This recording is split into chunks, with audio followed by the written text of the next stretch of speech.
Donc, je voulais simplement souhaiter la bienvenue à ce deuxième panel de la conférence internationale de l'Institut Schiller pour établir une nouvelle architecture de sécurité et de développement international. Et sur ce panel, on va discuter de la nécessité urgente d'avoir une nouvelle plateforme et un nouveau système économique et monétaire international. Bien avant la crise en Ukraine actuelle, il y avait déjà un effondrement accéléré du système économique actuel. Et dans ce panel, nous allons regarder à ce qui doit être fait pour sortir de cet effondrement du système, pour établir des relations économiques basées sur la coopération entre les États-nations souverains. Et j'espère qu'on aura l'opportunité aussi d'avoir des questions-réponses à la fin. Et je demanderai à chacun des intervenants de rester dans un temps de 10 minutes si possible pour avoir le temps d'avoir cette discussion justement. Et on va commencer par Denis Small, qui est rédacteur en chef pour l'Amérique latine du magazine de renseignement l'EIR et qui va parler du plan international de la Rouge pour une nouvelle architecture. Et sa présentation, en fait, c'est une nouvelle architecture, un programme pour empêcher la famine d'1 milliard d'êtres humains à cause des sanctions économiques actuelles. Denis, je te donne la parole. Merci Harley. Je suis très heureux d'être ici aujourd'hui parmi ce groupe distingué d'acteurs internationaux réfléchis ou de penseurs actifs qui sont réunis pour trouver des solutions aux problèmes du monde. Ces problèmes sont en effet considérables. Je me souviens de ce que Ramsey Clark a dit un jour à propos de ce qui rendait Lyndon LaRouche si dangereux pour ses ennemis de l'establishment financier international, à savoir que son organisation était, je le cite, un moteur fertile d'idées. Et c'est encore aujourd'hui exactement ce qui fait de nous une telle menace pour l'establishment financier existant, centré à la City de Londres, avec une branche importante à Wall Street. Il est maintenant urgent de relancer ces moteurs d'idées pour faire face à une crise d'une ampleur que nous n'avons pas vue depuis la peste noire du XIVe siècle, certainement, si tant est qu'elle le soit. Alors, il y a quelques mois, on estimait que 235 à 250 millions de personnes mourraient de faim au cours de l'année. Donc, aujourd'hui, les meilleures estimations, et elles sont malheureusement exactes, indiquent que près d'1 milliard de personnes pourraient mourir de faim cette année. Voilà. Cela représente 1/8 de la population mondiale humaine, quand même. La situation dans certains pays, notamment au Moyen-Orient et en Afrique du Nord, est très mauvaise en raison de leur extrême dépendance à l'égard des importations. En coupant les exportations russes et ukrainiennes, les Russes, par le biais de ces super sanctions qui ont été appliquées, les deux pays détiennent ensemble 1/3 de tout le blé qui est échangé sur les marchés mondiaux. Donc encore une fois, l'Afrique et le Moyen-Orient en particulier sont touchés de plein fouet. Donc la situation de l'énergie, c'est encore pire. L'Europe est particulièrement touchée. L'Europe est totalement dépendante des exportations russes de pétrole et de gaz.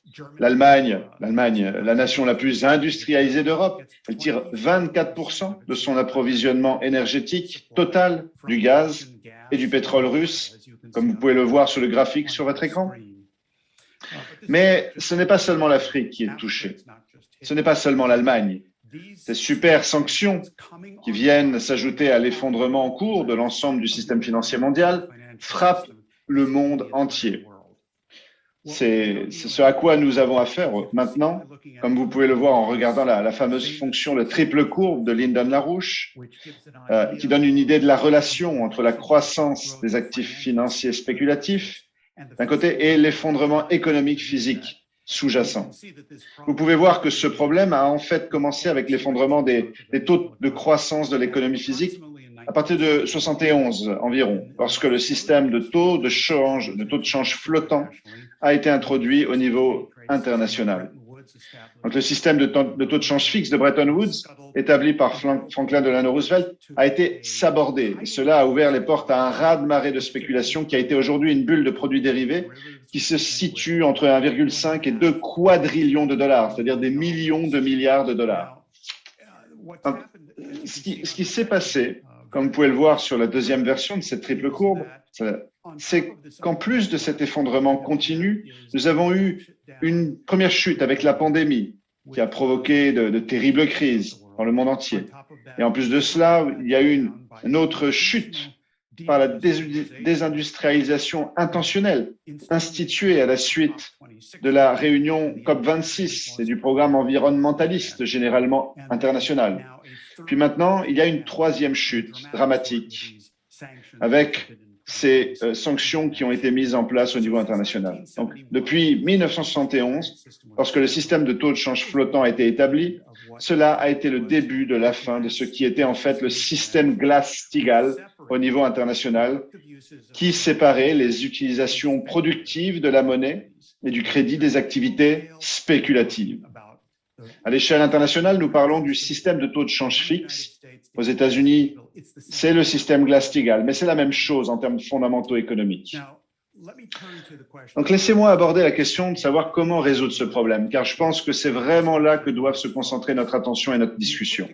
Nous avons élaboré un programme pour résoudre cette crise au niveau mondial, pour créer une nouvelle architecture économique basée sur la politique économique de base de Lyndon LaRouche, qui est centrée sur notamment ces 4 lois. Donc maintenant, la chose par laquelle vous commencez, et vous devez toujours commencer par ça, c'est l'économie physique. Pas les aspects financiers de l'économie, mais l'économie physique.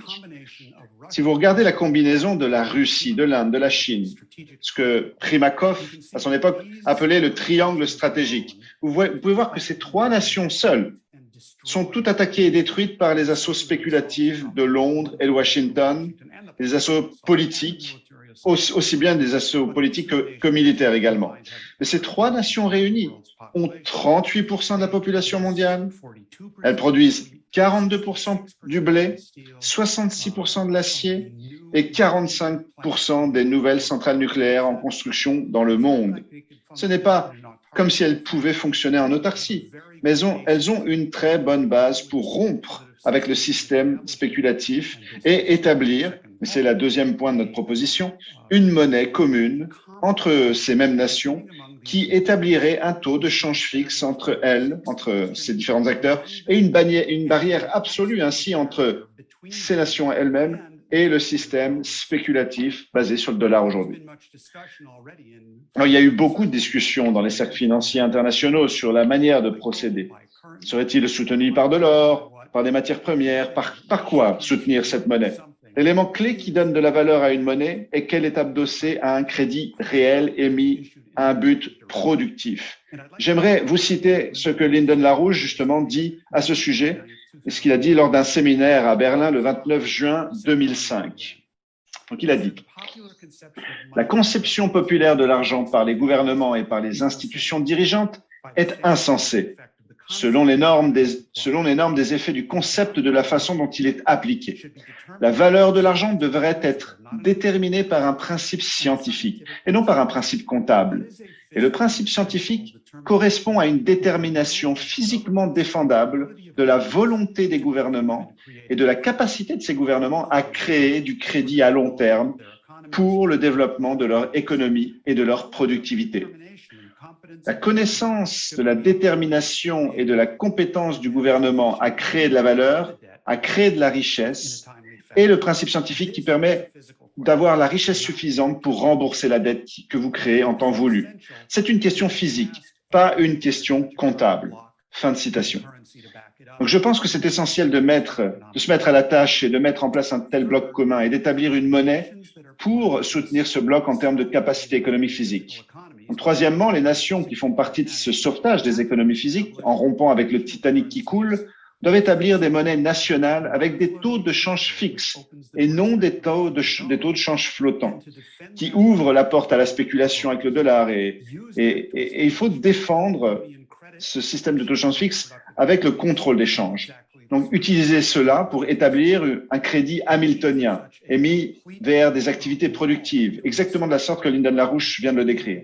La nécessité d'un tel mur complet entre l'économie spéculative et l'économie productive est au cœur d'un arrangement de type, on dit, Glass-Steagall. Avec cela en place, comme un bloc de construction, comme un point de départ, nous avons ensuite l'exigence de ces 3 nations, les RIC, la Russie, l'Inde et la Chine, qui, rappelez-vous, était le début du BRIC, après le RIC, et ensuite le BRIC, c'est-à-dire avec le Brésil, la Russie, l'Inde, la Chine et l'Afrique du Sud. Donc, ils devaient se développer en prêtant des capitaux pour des activités productives en faveur du développement du tiers-monde, le secteur en développement. La plupart des nations du secteur en développement seront très heureuses de se joindre à un tel arrangement, car elles sont littéralement tuées par les politiques du système financier transatlantique actuel, qui coule d'ailleurs et s'autodétruit. Donc, il était extrêmement important, en tant que cinquième point, que ce type de nouvel arrangement soit proposé aux États-Unis et aux nations d'Europe. C'est ce que Lyndon LaRouche a toujours proposé, un accord à 4 puissances entre la Russie, l'Inde, la Chine et les États-Unis. Dans le cadre de propositions telles que l'initiative la Belt and Road, la ceinture et la route de la Chine, il est proposé aux États-Unis et à l'Europe de se joindre à cette activité qui, bien entendu, profitera non pas à Wall Street ou à la City de Londres, mais à la population et à l'industrie de toute la région. Ce n'est pas un changement si énorme pour les États-Unis. Il suffit de revenir aux principes d'Alexander Hamilton sur lesquels notre système américain d'économie politique a été en fait fondé. Enfin, et sixièmement, nous proposons que cette nouvelle orientation, cette approche de coopération Est-Ouest pour un développement gagnant-gagnant soit appliquée à l'Ukraine, le problème le plus difficile peut-être de la planète. L'Ukraine a été détruite par 30 ans de politique économique libérale et pas seulement par la guerre.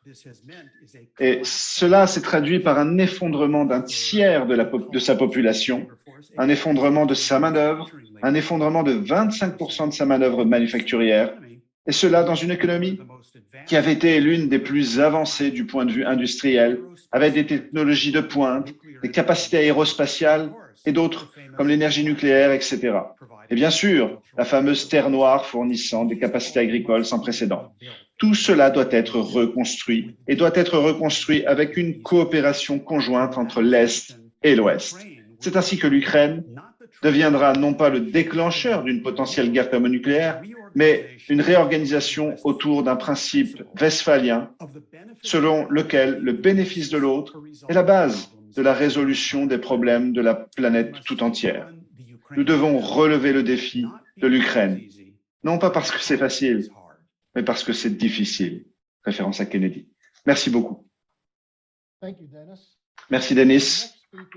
Notre prochain orateur dans ce second panel sur l'économie de la conférence de l'Institut Schiller, le deuxième orateur est le professeur Justin Yifu Lin de la Chine, doyen de l'Institut de la nouvelle structure économique et l'Institut de la coopération et du développement national de l'Université de Beijing. Le thème de sa présentation est l'initiative chinoise des nouvelles routes de la soie, raison d'être et impact probable.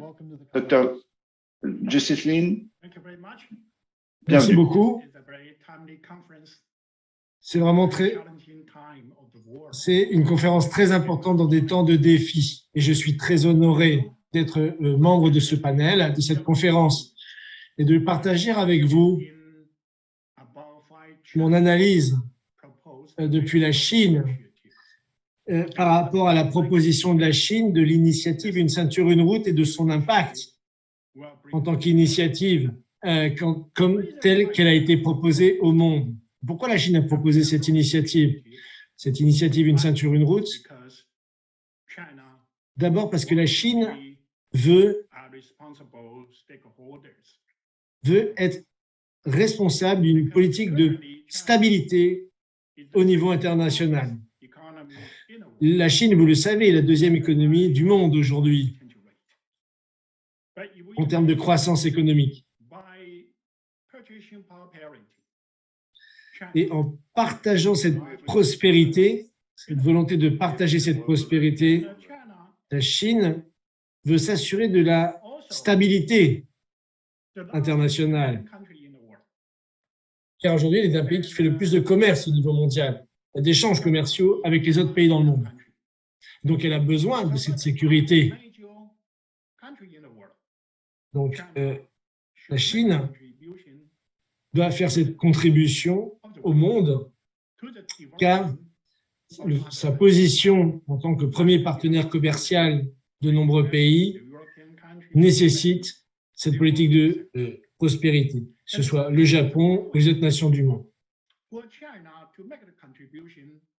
Ça, c'est la contribution de la Chine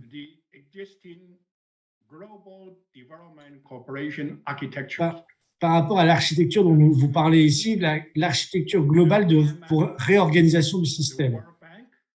Avec la Banque mondiale, la Banque mondiale, l'Organisation mondiale du commerce. Donc voilà, ça c'est notre contribution dans le cadre de ces institutions mondiales. Déjà, à l'époque de Hu Jintao, qui avait proposé à Obama,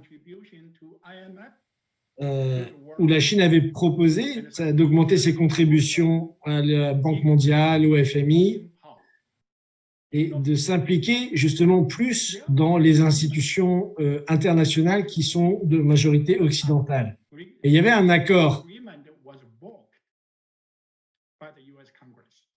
Mais après, ça a été bloqué par le Congrès américain. Bon, il faut avancer. Donc là, et c'est ce qu'a proposé Xi Jinping avec cette contribution. Posons-nous une question. Après la Seconde Guerre mondiale, justement, les pays qui ont contribué à la victoire à hauteur de plusieurs milliers de milliards de dollars.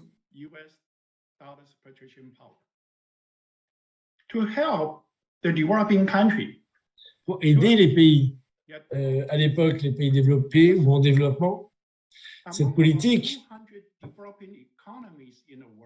était l'idée d'aider, après la Seconde Guerre mondiale, d'avoir des politiques de développement à l'échelle internationale, de soutien.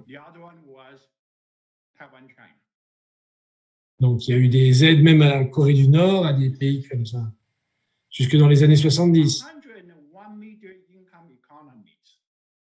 où les niveaux de vie ont pu augmenter. Et moi, quand je suis devenu l'économiste en chef, justement, au niveau de la Banque mondiale dans les années 2008, vous voyez justement ces revenus intermédiaires, ces revenus moyens qui augmentaient, qui allaient tendre justement vers les niveaux européens dans certains pays au niveau international, que ce soit la Grèce, l'Espagne, ces pays-là, alors que eux, leurs revenus intermédiaires étaient en train de chuter dramatiquement. Vous savez, après la crise de 2008. Dans les pays dits industrialisés ou pays dits développés.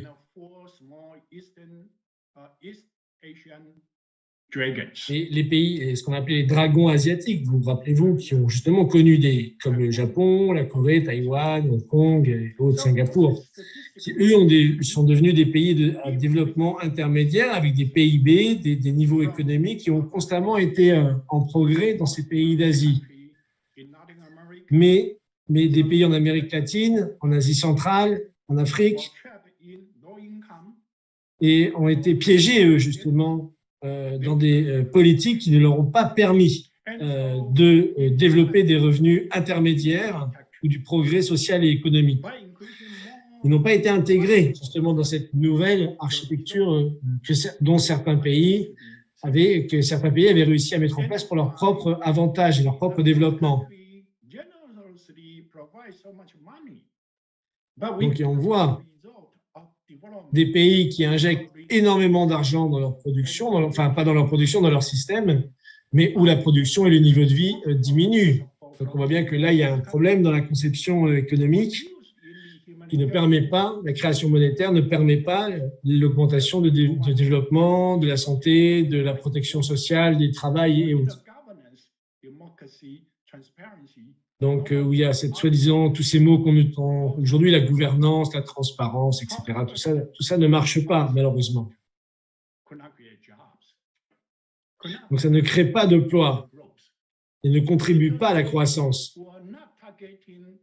Parce que ça ne vise pas, justement, le cœur de la création de croissance, comme certains d'autres pays ont réussi à le faire.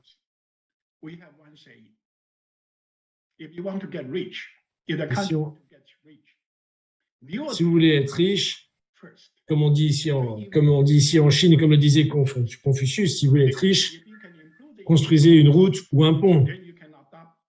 Ne construisez pas, ne créez pas de l'argent. Donc, développer des technologies modernes, des infrastructures. Et c'est ça, c'est tout l'esprit de l'initiative, justement, une ceinture, une route, qu'a lancé le président Xi Jinping depuis 2013, depuis le Kazakhstan, quand il a lancé la proposition, justement. Cette initiative internationale. Et donc, il y a eu des sommets asiatiques. Ensuite, en Indonésie, il a proposé la route de la soie maritime pour le 21e siècle, l'initiative Une ceinture, une route terrestre. Aujourd'hui, l'initiative globale de développement qui a été proposée plus récemment. Et ça, c'est une proposition de partenariat avec les pays qui sont encore sous-développés ou non développés ou en développement pour accélérer, en fait, cette vision de développement infrastructurel qui est le cœur même de la croissance réelle. Et donc, aujourd'hui, on sait qu'il y a plus d'une centaine de pays, plus d'une centaine de pays qui font partie de cette initiative Une ceinture, une route, et beaucoup aspirent encore à nous rejoindre, à rejoindre cette initiative. Donc, c'est devenu la plus grande initiative de développement mutuel aujourd'hui à l'échelle internationale et dans les institutions. Et ainsi, il y a 147 pays, pour être précis, et 32 organisations internationales qui ont signé des partenariats directs, officiels, avec l'initiative Une ceinture, une route. Et je pense que c'est fondamental. 147 pays sur 189. C'est-à-dire que cette proposition aujourd'hui est devenue une proposition qui est très attirante, qui intéresse beaucoup justement les autres pays du monde.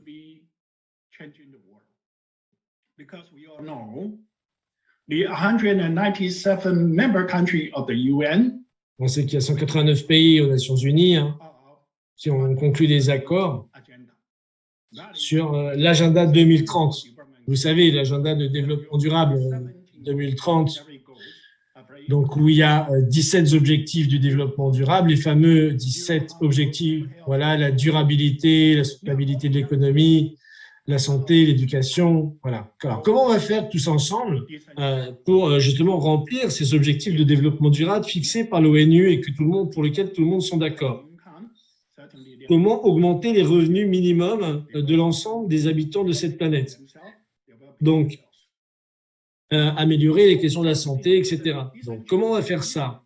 Et c'est ça qui est au cœur, en fait, de la réflexion que porte la Chine, des nations asiatiques, par le progrès scientifique et technologique, par l'infrastructure. C'est ça le cœur même de la stratégie que nous avons mis en place. C'est pour ça qu'on appelle la ligne Une ceinture, une route. C'est infrastructurel. C'est là de permettre au pays d'avoir une modernisation, une industrialisation qui permettent aux habitants d'avoir des emplois décents et qualifiés.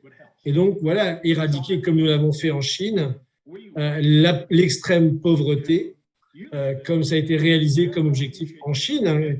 On a rempli cet objectif du développement durable d'avoir éradiqué l'extrême pauvreté pour plus de 800 millions de personnes dans notre pays. Et ça, c'est la proposition que nous, on veut faire pour le reste du monde. Et je me arrêterai ici. Je vous remercie de m'avoir écouté. Merci beaucoup, professeur Lin. Donc, je rappelle, professeur Lin, que vous êtes doyen de l'Institut international de l'économie pour la coopération du Sud et membre honoraire de l'école de l'Université de Pékin. Ensuite, nous allons entendre parler de Saïd Naqvi. Donc, on va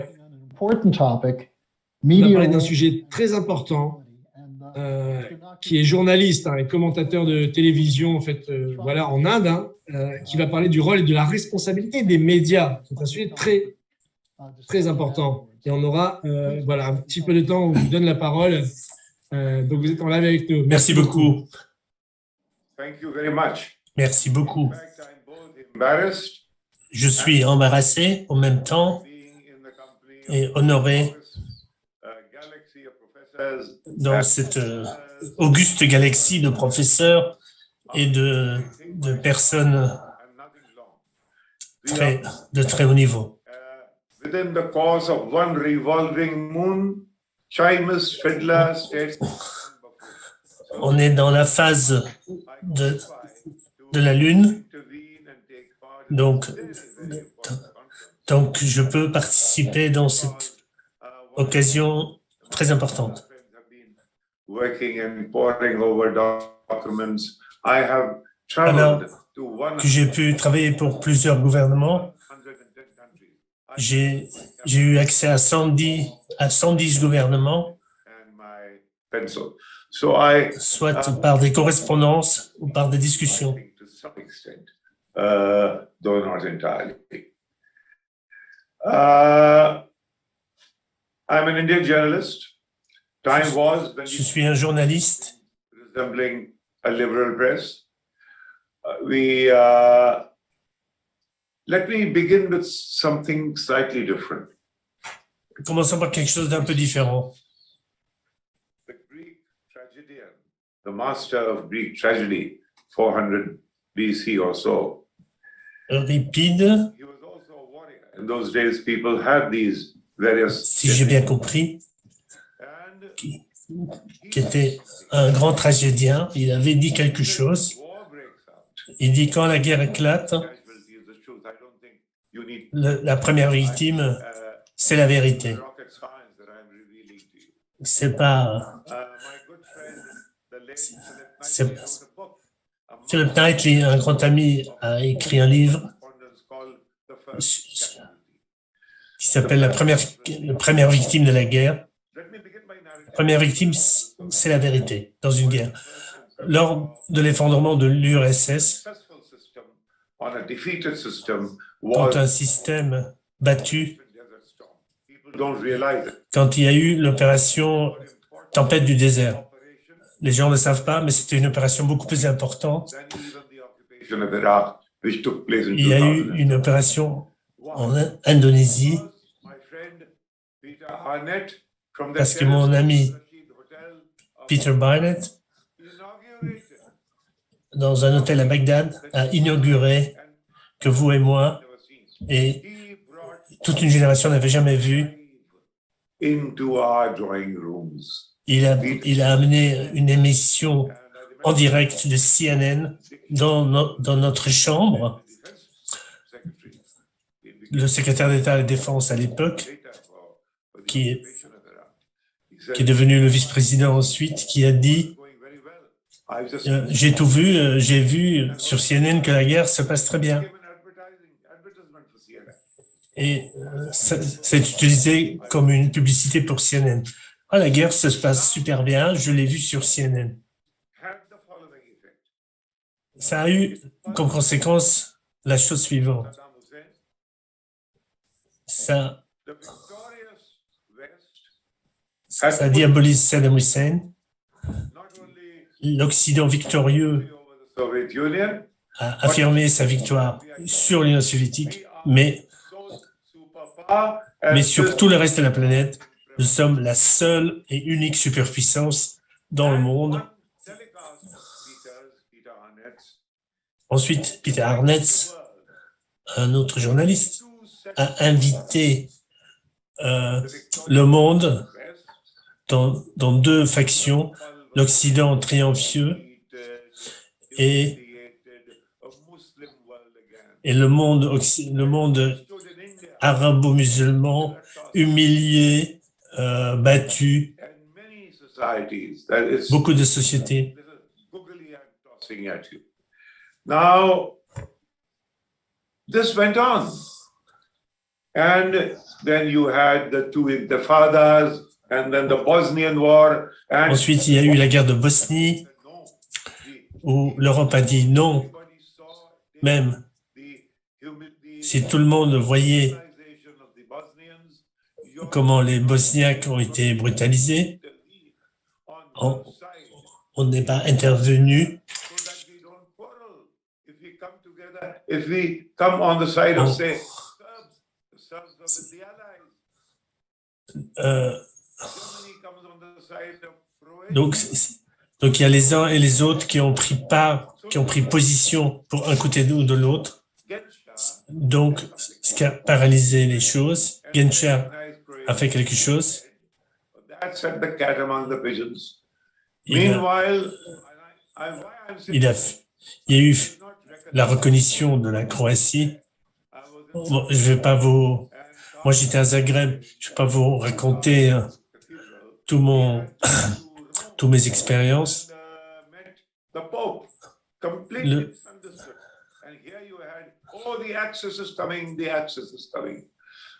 on a dit, les pays de l'Axe vont venir. Donc ces médias qui ont été créés, ça avait son impact dans cette région. Dans le sous-continent indien, on a nos propres médias. Lorsque l'URSS s'est effondrée, que c'est à ce moment-là que les médias se sont développés. Avant, il y avait une seule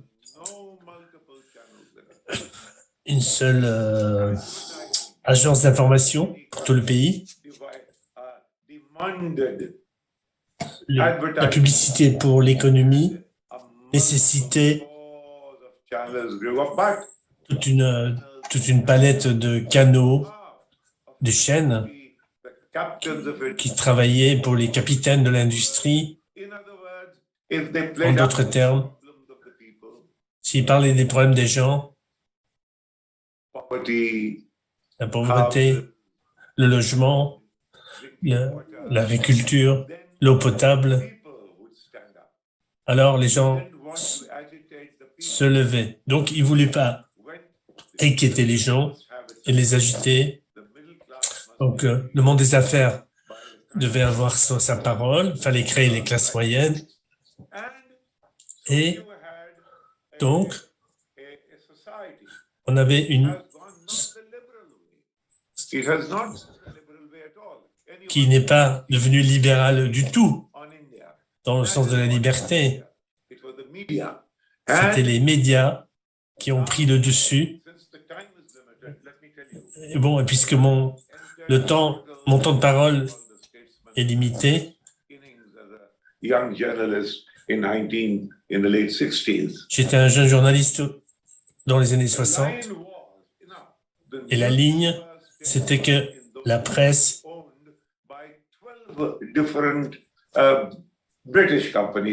il y avait 12 entreprises britanniques qui possédaient toute la presse britannique et qui voyaient tout du point de vue du système colonial britannique.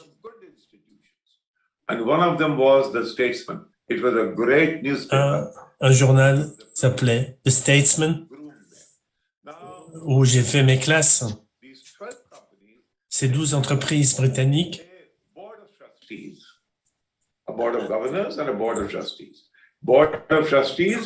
ils avaient un conseil d'administration et un conseil de vérification, de surveillance.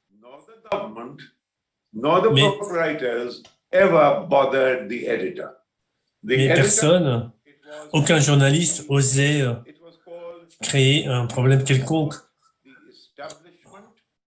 Il s'agissait d'apporter un soutien critique à l'establishment. En d'autres termes, dans une démocratie, les gens créent un gouvernement.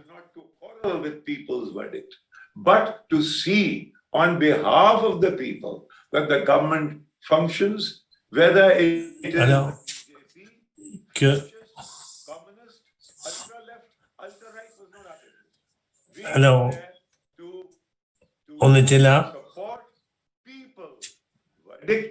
de soutenir les gens sur des sujets. Ce Ce système a été cassé sous l'état d'urgence de Gandhi. Il y a eu, il y a ceux qui aimaient Gandhi et ceux qui le détestaient. Ça continue jusqu'à aujourd'hui dans l'arène globale. Les soi-disant progressistes et les capitalistes, ce qui aurait dû être la célébration de la démocratie et des droits de l'homme et de la bonne gouvernance, a été célébré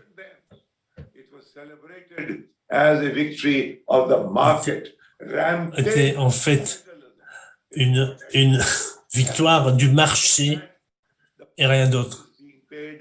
Donc, ça a coûté, on a dû payer un prix local et national.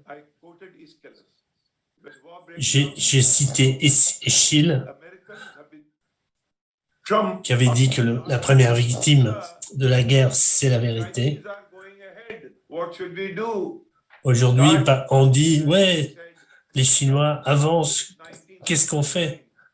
Depuis 1979, les Chinois n'ont jamais fait une guerre à l'étranger. Après cela,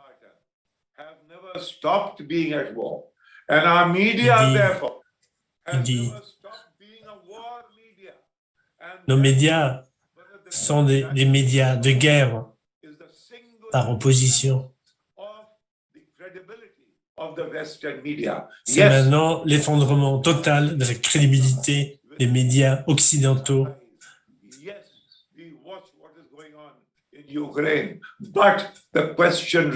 Certes, la guerre est en train d'avoir lieu en Ukraine, mais la question reste, est-ce que c'est toute la vérité ou pas? Walter Cronkite avait démontré tout cela, toute la fraude de la guerre du Vietnam qu'on avait présentée dans les médias. Il y a ceux qui veulent y croire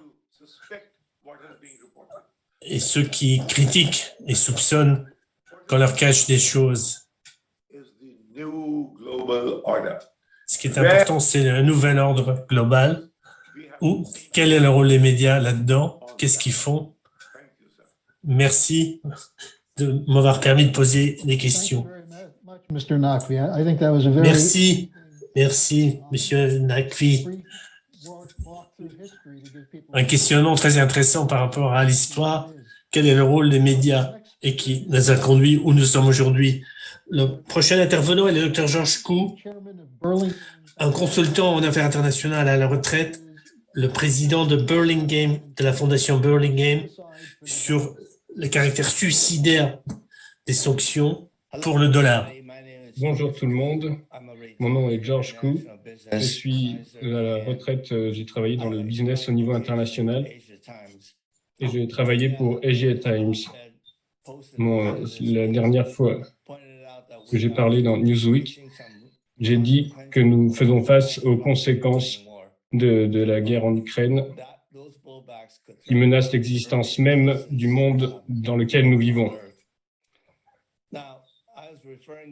Je faisais référence à l'attitude alarmante provenant de Washington, qui se dit prête à s'engager dans une épreuve de force nucléaire avec la Russie, et au fait que les néoconservateurs qui dirigent actuellement notre gouvernement expriment la conviction qu'il est possible de gagner un conflit nucléaire limité. Je suppose que d'autres orateurs aborderont les risques d'un holocauste nucléaire et nous pourrons en discuter davantage lors des questions-réponses. Pendant le temps qui m'est imparti, permettez-moi d'exposer les principaux points de discussion sur la façon dont les dommages auto-infligés par la Maison-Blanche de Biden pourraient entraîner la disparition du dollar en tant que monnaie de réserve mondiale. Tout d'abord, la politique étrangère des États-Unis repose sur un mode d'emploi très simple, à savoir, si vous ne faites pas ce que nous vous demandons, nous vous sanctionnerons au-delà du niveau de douleur que vous pouvez tolérer. Dans le cas de la Russie, les États-Unis ont commencé par geler les réserves russes qui s'élevaient à environ 300 milliards de dollars. La France a gelé environ 22 milliards d'euros et le Royaume-Uni et les États-Unis ont confisqué l'or russe stocké à New York et à Londres. D'autres alliés, et même la Suisse, pays non aligné, se sont joints à eux pour augmenter la peine infligée à la Russie.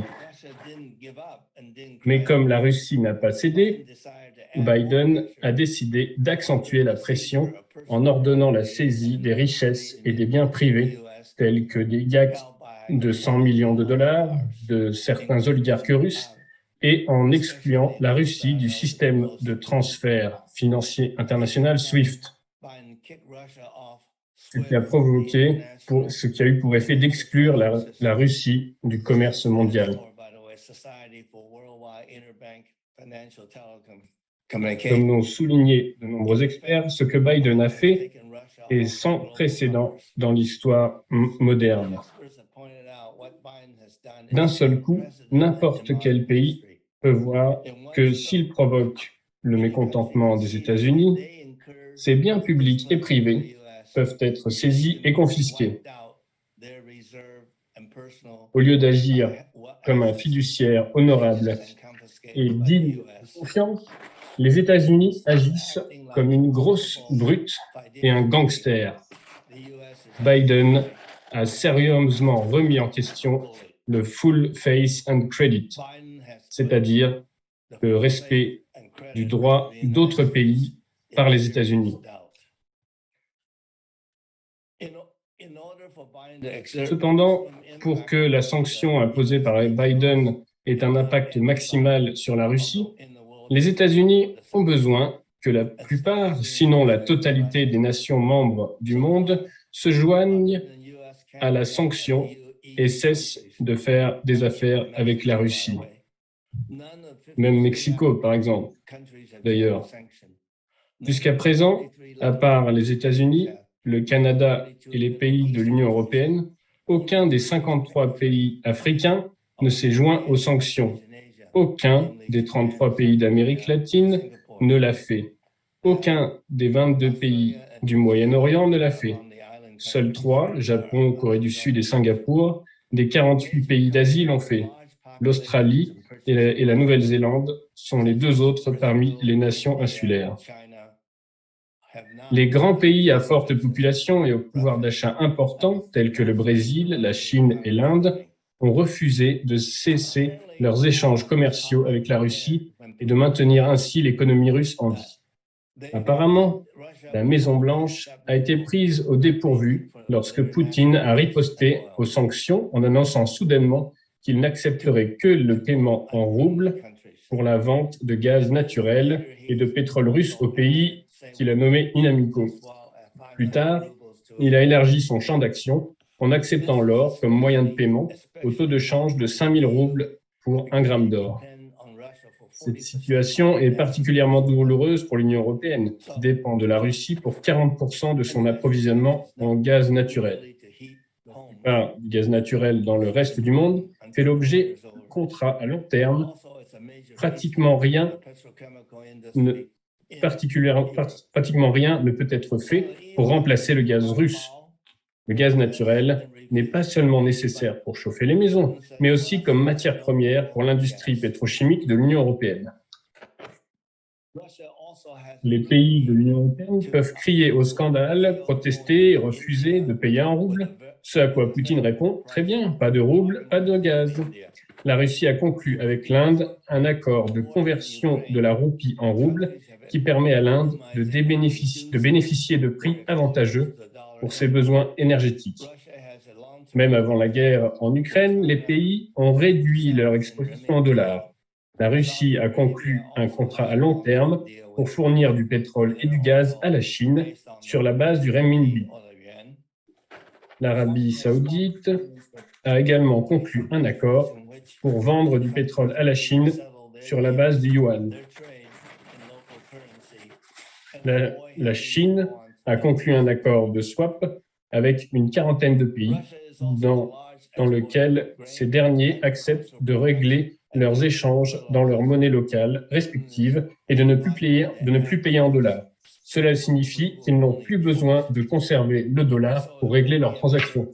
La Russie est également un grand exportateur de céréales, de produits agricoles et d'engrais chimiques. Monsieur Poutine devrait ensuite stipuler que les ventes de ces produits se feront uniquement en roubles. Ce ne devrait être qu'une question de temps avant que les pays de l'Union européenne n'en arrivent à la conclusion que se ranger du côté des États-Unis pour bénéficier de la sécurité offerte par l'armée américaine ne vaut pas la peine, car en échange, cela signifie des pénuries et une inflation des prix du carburant, des denrées alimentaires et de produits de première nécessité. Par ailleurs, l'Ukraine est également un important producteur de céréales et de produits agricoles. L'interruption de la production agricole par la guerre ne nuira pas seulement à l'Union européenne, mais se répercutera dans le monde entier. Cela ajoutera bien sûr à la misère mondiale en termes de pénurie, de famine et d'inflation. Lorsque les sanctions ont été annoncées pour la première fois contre la Russie, le taux de change du rouble s'est effondré comme si des semelles de plomb leur avaient été ajoutées. En insistant sur le fait n'est utilisé que pour les transactions de pétrole et de gaz, la valeur du rouble revenue au niveau d'avant-guerre. Le reste du monde commencera à se demander s'il est préférable de détenir des roubles liés à des actifs réels ou le dollar, soutenu jusqu'ici, accro par la sacro-sainte Full Faith and Credit de Washington. Le public américain ne se rend peut-être pas encore pleinement compte que l'une des conséquences de cette décision est une perte de confiance mondiale dans le dollar, une monnaie qui n'est pas liée à l'or et à tout autre actif réel et qui jusqu'à présent dépendait de la confiance dans les États-Unis comme lieu sûr pour y placer son argent. En agissant de manière unilatérale, le dollar américain n'est plus perçu comme un endroit sûr pour abriter les réserves étrangères d'un pays ou la richesse privée d'un magnat. Le dollar cessera d'être considéré comme une monnaie de réserve. Le fait que le dollar ne vaille pas le prix du papier sur lequel on l'imprime conduira à l'effondrement de l'économie américaine que l'histoire attribuera directement à la folie de Biden. Les États-Unis ne connaissent qu'une seule approche diplomatique qui consiste à menacer de sanctions et ils pourraient l'essayer sur la Chine. Et en d'autres termes, si vous, la Chine, ne vous joignez pas à nos sanctions contre la Russie et si vous ne mettez pas fin à vos relations commerciales normales avec la Russie, nous vous sanctionnerons également. Comment la Chine va-t-elle réagir à cette menace? La Chine est le premier partenaire commercial de plus de 120 pays, soit la quasi-totalité du monde.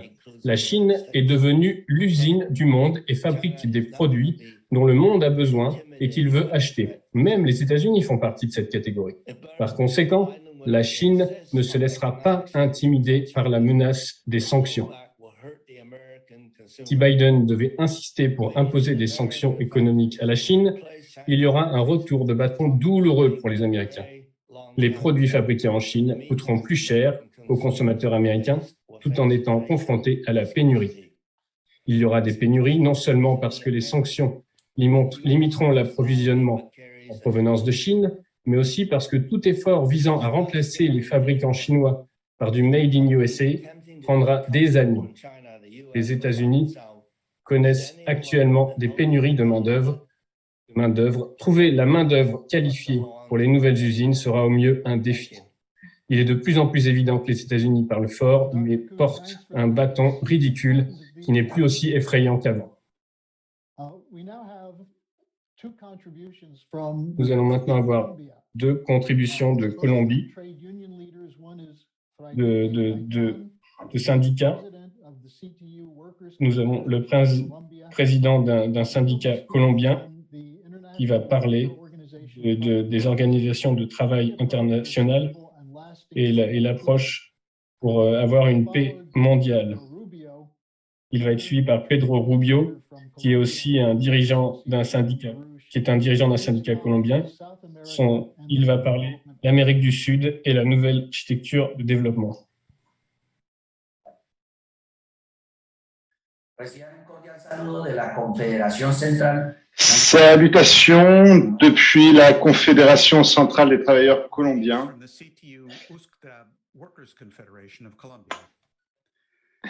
Il est très important pour la Colombie et l'Amérique latine de prêter attention à tout ce qui se passe dans cette conjoncture mondiale. Nous avons vécu d'abord une pandémie mondiale, puis la question Russie-Ukraine qui affecte le monde entier. Cela nous oblige à réfléchir à ce que sera l'agenda politique à l'avenir. Nous devrions parler d'un nouvel ordre mondial. Nous devrions nous demander aussi si les êtres humains vont continuer ou non à être au centre des événements et s'ils sont ou non la chose la plus importante pour des centres de pensée que sont les centres de pouvoir, où nous voyons que l'atteinte à la dignité humaine et à la vie elle-même a atteint un point si dangereux qu'il pourrait facilement être remplacé par l'intelligence artificielle, par exemple. Il ne s'agit plus de la pensée de certains théoriciens économiques, où l'homme utilise l'homme, où l'homme est asservi, puis libéré avant de passer au concept du prolétariat et d'évoluer vers celui du nouveau monde du travail. Nous devons tous nous poser la question suivante. Les êtres humains sont-ils vraiment à l'heure actuelle encore au centre de la pensée de ces grands groupes de réflexion et ces grands centres de pouvoir? Nous pensons qu'ils devraient l'être. L'autre question importante est d'examiner l'évolution historique du concept de monde du travail et des conflits mondiaux qui ont eu lieu au cours de l'histoire. Le traité de Westphalie est un point de référence essentiel à prendre en compte, tout comme le traité de Versailles, malgré les perturbations et certaines déviations qui ont été constatées. En tant que confédération de travailleurs établie sur la base de la pensée de l'Organisation internationale du travail, ou l'OIT, qui a été créée dans le cadre du traité de Versailles, nous pensons que le tripartisme est nécessaire si nous voulons parler de paix. Nous devons garder à l'esprit l'importance du rôle de l'OIT, l'Organisation internationale du travail, et de l'ONU. Si nous voulons que le développement des nations soit symétrique, nous devons voir si ces deux organisations sont valables ou non. Pour nous, l'OIT est valable, à la fois parce qu'elle est et qu'elle a un sens démocratique de participation grâce à ces trois collèges électoraux, un vote de l'État à travers le gouvernement, un vote des travailleurs et un vote des employeurs. L'ONU pose au contraire problème au niveau de son Conseil de sécurité. Seuls certains pays ont atteint la puissance armée de posséder des bombes nucléaires et d'autres types d'armes de destruction massive qui leur permet d'en faire partie. Mais il n'y a pas de consensus ni de prise de décision démocratique pour toutes les nations. Cela génère des asymétries que nous trouvons aujourd'hui et que nous déplorons. Il est important de considérer dans ces nouvelles architectures que nous cherchons que nous devons trouver un équilibre pour pouvoir parler, par exemple, de justice sociale mondiale. Nous voulons un agenda politique construit par des blocs et cela ne peut pas signifier revenir à l'unipolarité ou à la bipolarité. Nous devrions parler d'un minimum de 5 blocs et l'Amérique latine devrait jouer un rôle important parmi ces blocs. Nous voyons l'exemple de l'Afrique qui a utilisé le système tripartite et dirige aujourd'hui l'Organisation internationale du travail. Donc, nous demandons donc que cela soit fait. Continuer à renforcer le dialogue social entre les nations. Il n'est pas facile d'interpréter les tensions parce qu'il y a des tensions entre certains agendas et d'autres. Et c'est ce que nous voyons dans ce conflit entre l'Ukraine et la Russie. Malgré le fait que certains veulent le réduire à la question de l'Ukraine, uniquement la question de l'Ukraine et de la Russie, il s'agit d'une tension globale et mondiale. C'est pourquoi c'est très important de revenir au mécanisme tripartite, de prendre en compte la déformation que constitue le Conseil de sécurité de l'ONU et d'autres situations asymétriques comme les interventions des organisations non gouvernementales ou ONG. Au sein de l'OIT, leur rôle est clairement défini. Mais à l'ONU, des groupes perturbateurs appartenant au grand capital, qui contrôlent même les États, torpillent un véritable programme de politique mondiale et font obstacle à une nouvelle architecture qui générait un véritable développement pour toutes les nations et un sentiment de sécurité pour tous. Donc, salutations depuis la Colombie. Nous avons promu des initiatives et des propositions pour que le point d'entrée sur le continent sud-américain, à travers la barrière le chemin de Darien de la Colombie devienne non seulement un pivot pour le pont terrestre mondial ou la nouvelle route de la soie, comme on l'appelle aussi, mais aussi du point de vue d'une nouvelle architecture économique et de développement pour toutes les nations et qu'il assure non seulement la subsistance alimentaire des ressortissants colombiens, mais qu'il se transforme aussi en fournisseur d'aliments pour l'ensemble de la planète. Paradoxalement, nous avons des terres très fertiles par rapport aux normes mondiales, car nous faisons partie de la ceinture équatoriale et nous avons en Colombie une diversité de climats qui permet à notre pays de produire des aliments 365 jours par an. Nous avons donc un grand potentiel. Et j'aimerais mentionner les calculs effectués par le biogéochimiste Vladimir Vernadsky, le père de la biogéochimie russe, que nous avons, donc les calculs que nous avons appliqués pour déterminer la capacité à maintenir une population donnée par kilomètre carré. Il est assez intéressant de constater, par exemple, que dans le cas de la Colombie, nous avons 46 656 km² de terres arables et une population de 49,6 millions d'habitants, alors que nous pourrions nourrir une population de 67 millions d'habitants.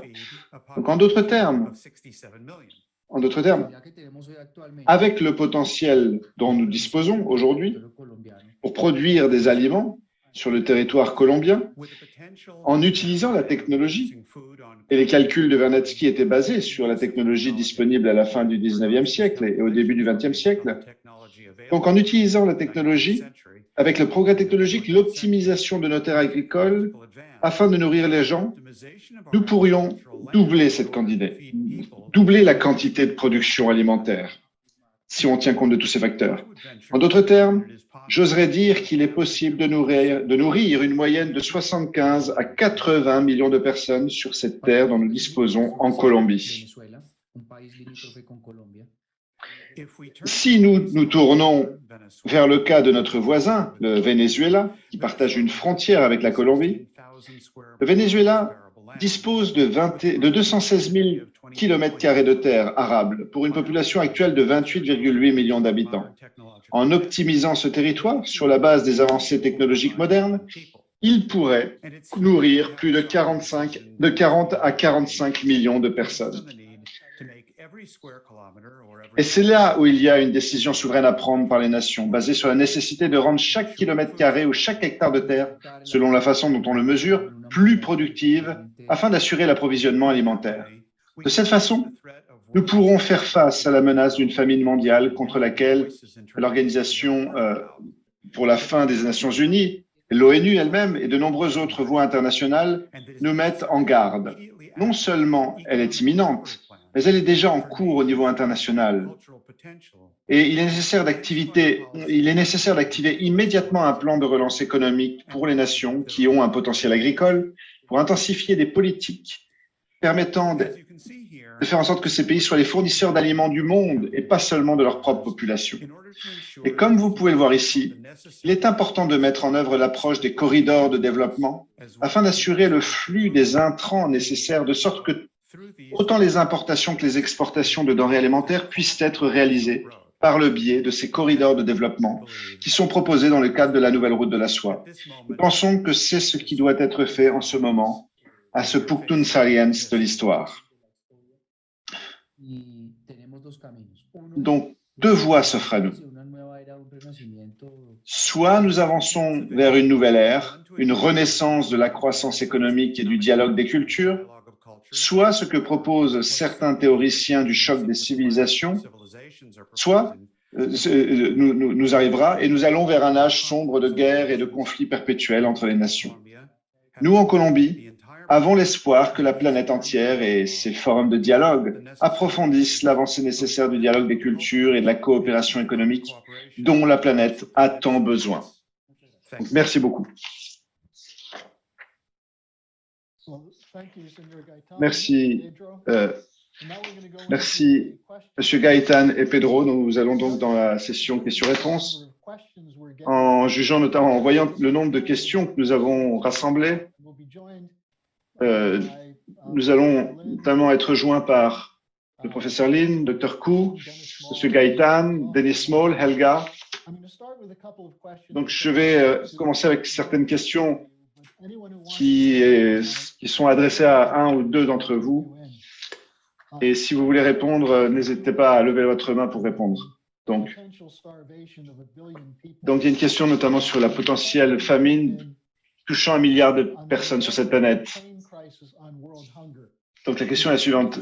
En résultant de la crise ukrainienne, on avait déjà une crise.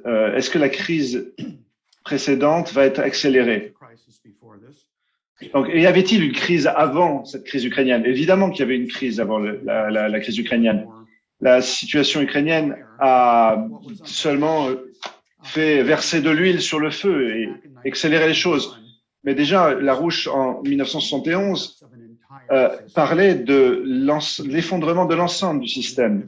Depuis 1971, c'était au moment où vous avez le système de taux de change flottant qui a été mis en place, qui a permis une spéculation massive sur les économies du monde et que la spéculation a pris le dessus sur l'économie réelle.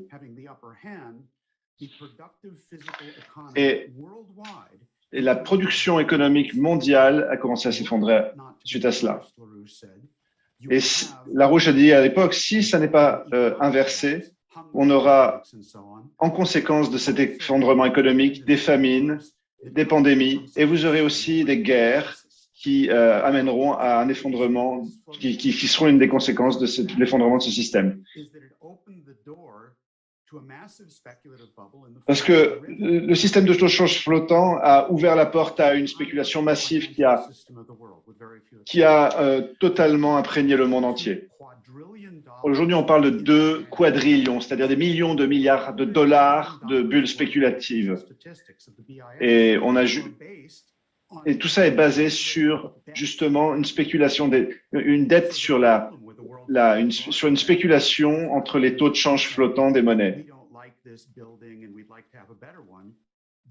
Ce système, c'est pas qu'on voudrait corriger ce système, c'est que ce système est de toute façon mort, il est irremplaçable. C'est un système malade d'un cancer spéculatif et la clé d'une nouvelle architecture, d'une nouvelle solution que nous proposons, dont parle Madame Larouche avec le traité de Westphalie. C'est pas juste l'exemple d'un nouveau traité signé. C'est l'idée, c'est que ce système nouveau doit être basé sur une nouvelle notion de l'être humain, remplaçant définitivement le système qui a commencé en 71. Parce que depuis 71, le concept de richesse a été purement financier et pas humain. Et le concept concret, le concept contre cette notion fausse de l'économie,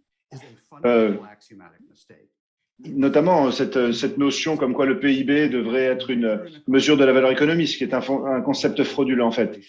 Le concept nouveau qui devrait remplacer cette idée de PIB, par exemple, c'est l'augmentation du potentiel de densité démographique relatif de la population, de population et de nation. C'est-à-dire un critère de développement économique qui permet l'évolution et l'augmentation du niveau de vie des populations à travers le temps. Donc ça implique une conception totalement différente de la nature humaine. Et c'est une des conceptions qui a basé le traité de Westphalie. Donc ça a été notamment amené par le professeur Lin, et je pense que c'est totalement vrai. Si vous voulez être riche avec de la monnaie, allez spéculer et allez faire du trafic de drogue. Et si vous voulez avoir une nation qui ait une véritable richesse, il faut construire des infrastructures parce que c'est ce qui développe le pouvoir productif du travail et qui augmente le potentiel de densité démographique de la population, relative de la population. Et ça, c'est complètement différent de ce qu'on appelle le PIB, qui des fois tient compte de valeurs qui ne sont pas productives. Donc aujourd'hui, on est en train de mener des sanctions et on utilise l'Ukraine comme prétexte à des sanctions aujourd'hui, mais leur guerre est véritablement contre la Russie, mais elle préexistait avant la situation de l'Ukraine. Et je pense qu'il faut comprendre ce concept-là si on veut une solution à la nouvelle architecture. Est-ce que quelqu'un veut commenter sur ça? Nous avons beaucoup de questions. La seconde, je voudrais la diriger au professeur Lin et Dr. Koo, et d'autres peuvent répondre. Quel est le rôle des BRICS en ce moment? Le Brésil, la Russie, l'Inde, la Chine, l'Afrique du Sud. Est-ce que ça fonctionne encore? Est-ce qu'ils participent à l'initiative Une ceinture, une route? Est-ce que M. Lin, vous voulez commencer à répondre? They're still functioning marginally. Oui, ça fonctionne de façon oui. Donc, premièrement, les BRICS ont développé, on met en place la banque de développement des BRICS à Shanghai. Et aussi la nouvelle banque de développement qui mène des opérations, qui opèrent encore. Et donc, et donc les BRICS continuent à avoir des sommets avec le défi économique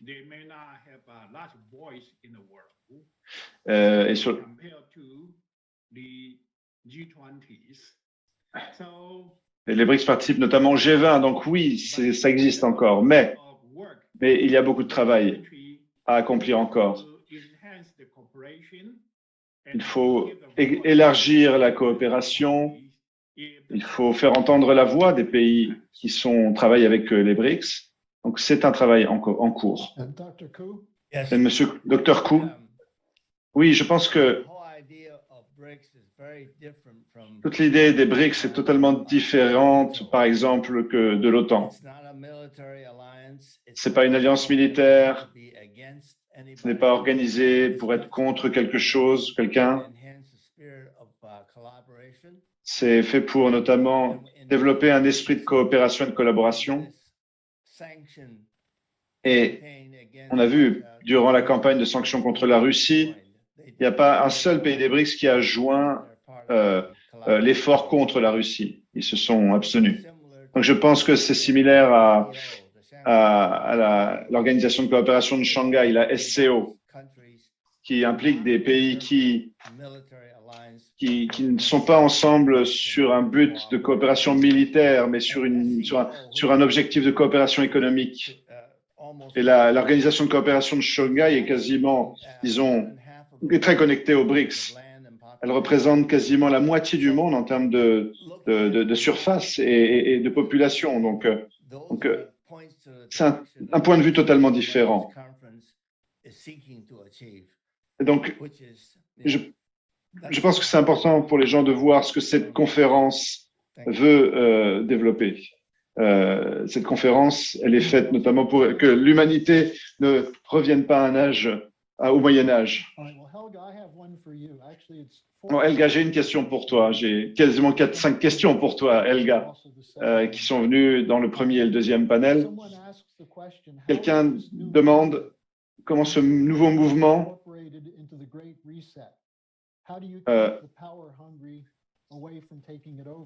comment ce mouvement de coopération entre pays en voie de développement peut faire face à la dynamique du Great Reset, du grand reset.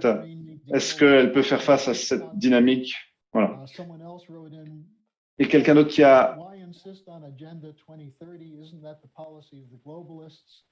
l'agenda 2030 n'est-il pas l'agenda des globalistes, des mondialistes?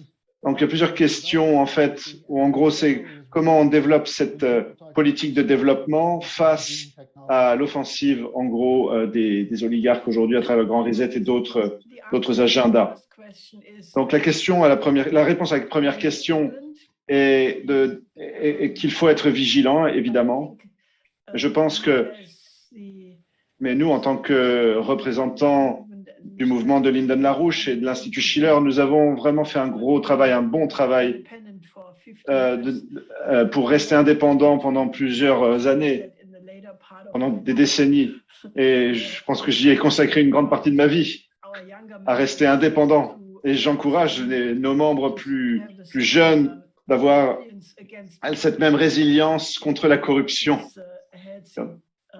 c'est très, très bon pour la santé. C'est une attitude très saine. Sur la question de la soutenabilité, la raison pour laquelle je n'ai pas... la raison pour laquelle je n'ai pas répondu direct, je n'ai pas amené la question,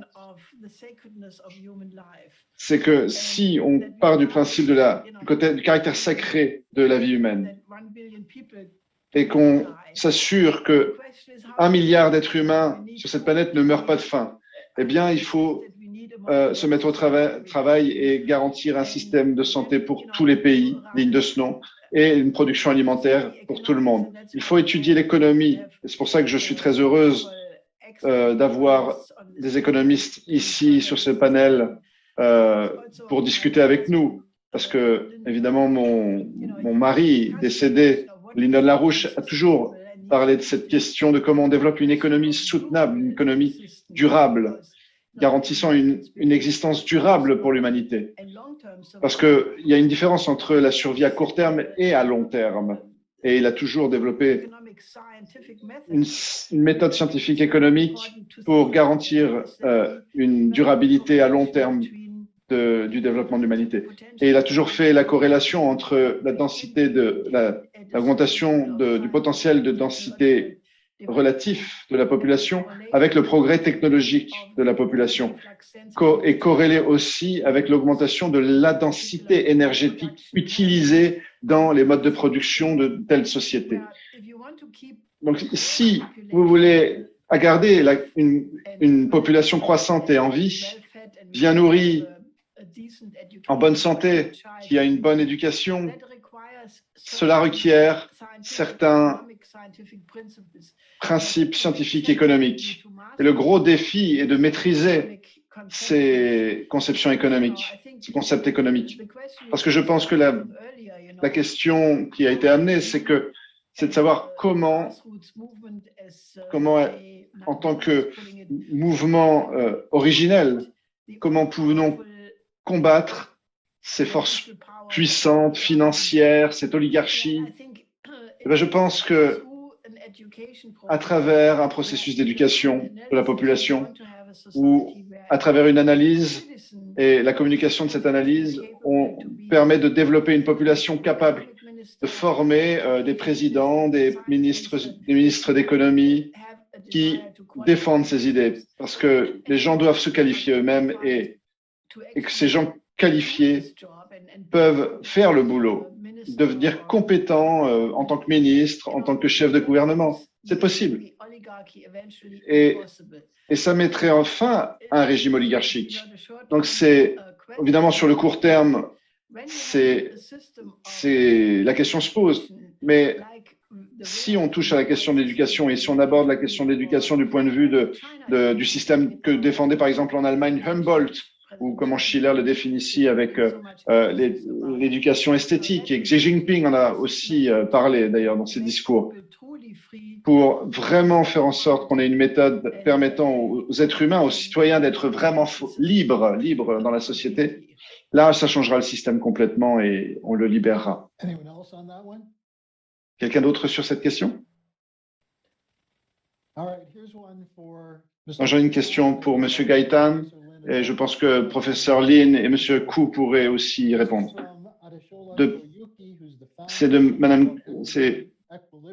C'est Monsieur de Koyuki il dit comment notamment une nouvelle organisation économique peut relever le défi de la dette mondiale et du poids de la dette mondiale. Monsieur Gaëtan, Denis traduira non pas en simultané, mais en consécutif. Donc, vous pouvez répondre et Denis traduira après. Denis Small. Vous êtes en silencieux. Vous êtes en silencieux.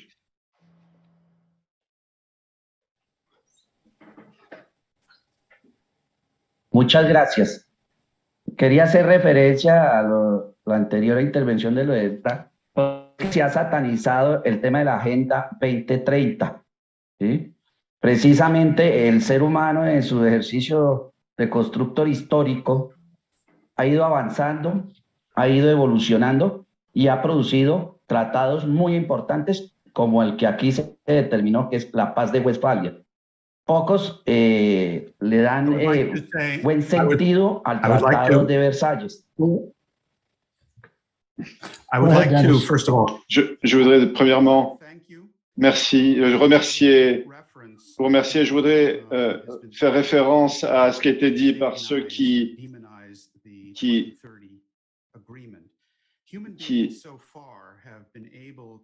l'être humain, jusque-là, a été capable de construire et évoluer à travers des accords différents, tels que le traité de Westphalie qui a été discuté.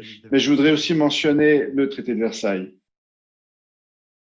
Bueno, quería retomar la parte anterior, la intervención anterior, respecto de la Agenda 2030.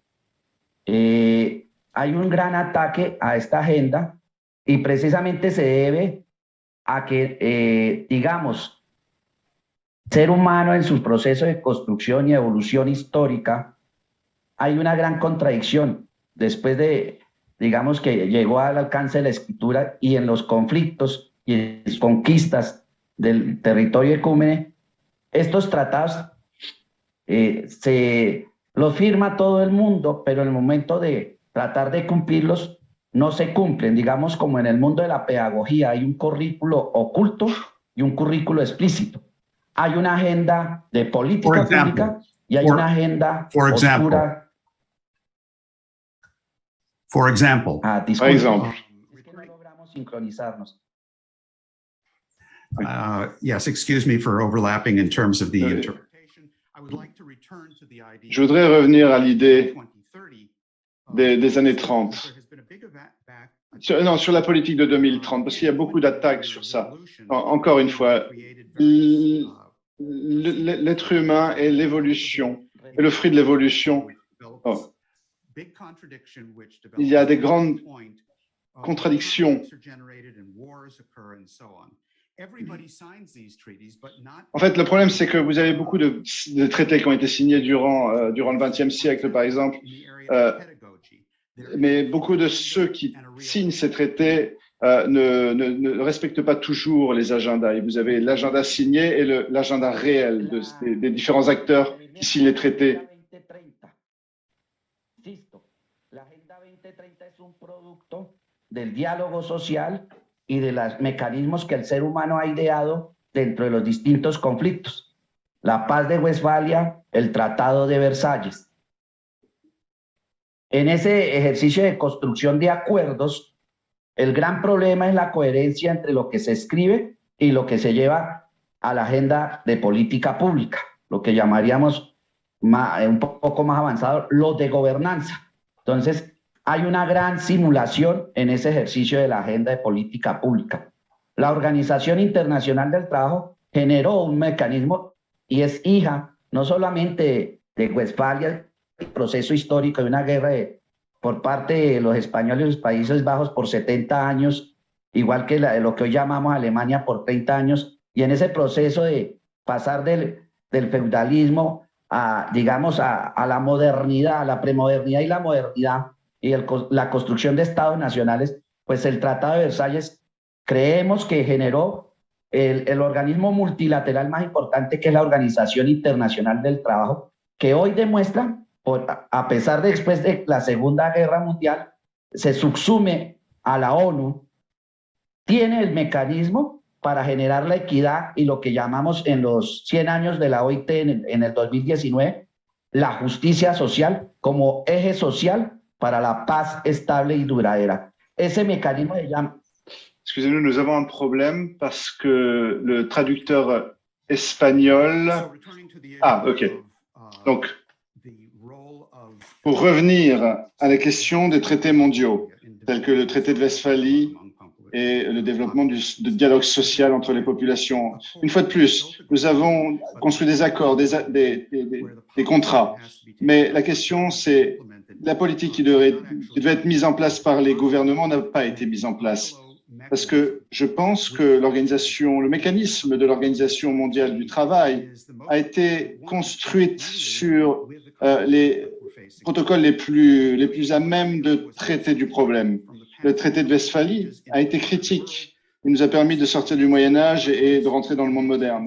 Il a permis le développement de plusieurs pays. Il a fait en sorte que le féodalisme soit réduit et nous a amenés dans le monde moderne.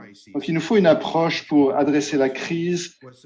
Comme après la Seconde Guerre mondiale, on a eu notamment le principe d'équité qui, pendant des centaines d'années, a été la base pour la justice sociale. Este mecanismo se llama el tripartismo. Es un mecanismo donde intervienen los trabajadores, los empleadores, o sea, los empresarios y los estados a través de los gobiernos. Y tiene un proceso que viene en construcción que genera desde el territorio, la región, y ya en un encuentro que es la Conferencia Mundial en Ginebra, produce, después de una gran discusión, los convenios internacionales. El mecanismo, en su esencia central, es el ser humano y el respeto a la vida. Y ese mecanismo no solamente ha producido unos convenios internacionales claves para la paz duradera, sino la Agenda 2030. El grave problema es quienes manipulan la política pública a través de organizaciones no gubernamentales y sectores disruptivos que les interesa acumular riqueza material a expensas de la vida en general.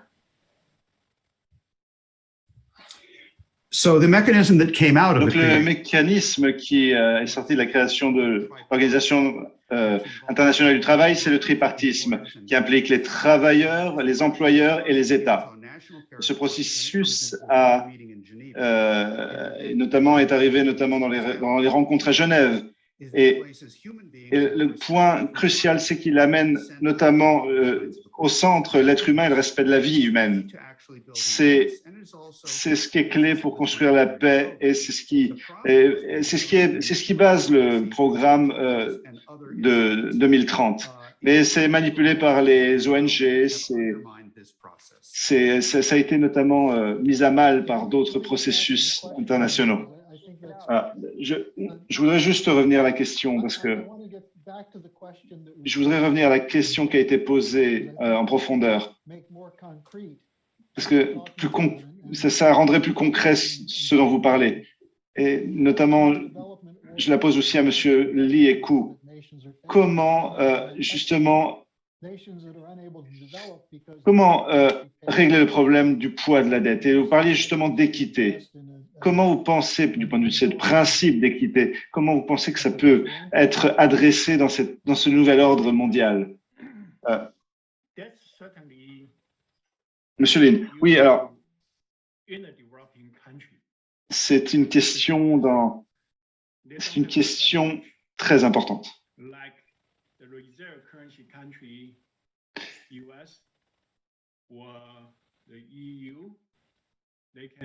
Parce que vous avez aujourd'hui des mécanismes d'impression monétaire aux États-Unis et en Europe qui sont mis en place pour payer la dette. Mais nous, on ne regarde pas justement, il faut pas juste regarder la dette en soi, il faut regarder les actifs derrière. Et ce dont nous parlons,